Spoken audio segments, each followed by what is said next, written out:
আসসালামু আলাইকুম। আমরা এই ভিডিওতে শিখব যে কিভাবে কোনো এমুলেটর অথবা ব্লুস্ট্যাক এমুলেটর আনইনস্টল করতে হয়। তো ফার্স্টে আনইনস্টল করার জন্য আমরা এই যে ব্লুস্ট্যাকের আইকন রয়েছে এটাকে ডিলিট করে দেবো।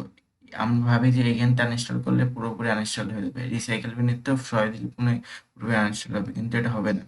এর জন্য আমাদের চলে যেতে হবে কন্ট্রোল প্যানেলে। কন্ট্রোল প্যানেল যাওয়ার পর প্রোগ্রাম অ্যান্ড ফিউচারে ক্লিক করার পর এখনো তিনটা হলো ব্লুস্ট্যাকের মেইন সার্ভিস। তো এই তিনটাকে আনইনস্টল করে দিতে হবে।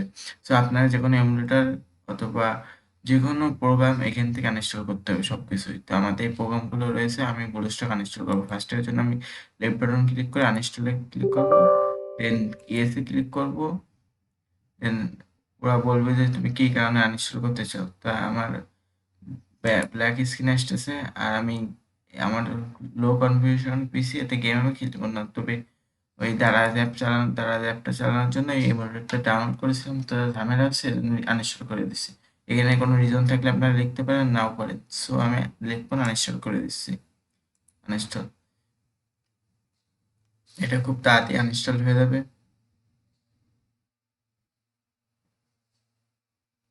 এটা কমপ্লিট হয়ে গেল, দেন এই দুটো আনইনস্টল করে দিতে হবে। এর জন্য লেফট বাটন করে আবার আনইনস্টল ক্লিক করতে হবে।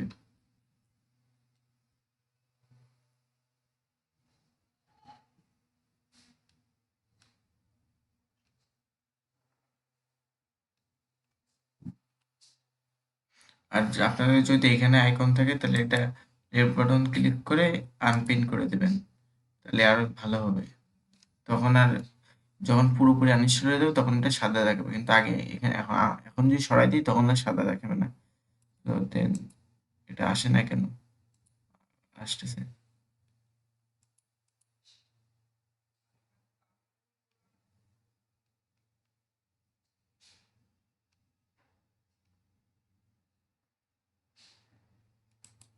ওটা আনইনস্টল হয়ে গেছে, ওটা জাস্ট আপনি আনইনস্টল। দেন এটা যদি আনইনস্টল ইয়েস দিই, কিছুক্ষণ পর একটা কি কারণে আনইনস্টল করতে যাইস সেটা আসবে।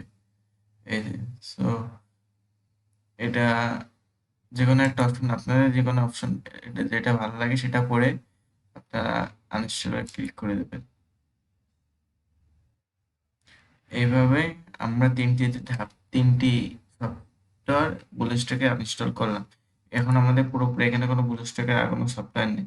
আমরা যদি এই রিসাইকেল বিনের থেকে যদি এটাকে আনইনস্টল করে দিই তাহলে আমাদের পুরোপুরি আনইনস্টল হয়ে গেছে। আপনারা যদি এই কন্ট্রোল প্যানেলটা যদি না ইনস্টল করেন তাহলে আপনাদের এখানে থেকে যাবে। এখন দেখেন এখানে নেই, কারণ আমি ওই জায়গাতে আনইনস্টল করে দিছি। সো আপনি যদি স্মল টেক লাইব্রেরি চ্যানেলে নতুন হয়ে থাকেন তাহলে চ্যানেলটা অবশ্যই সাবস্ক্রাইব করবেন, আর ভিডিওতে ভালো লাগলে অবশ্যই একটি লাইক দেবেন। আসসালামু আলাইকুম।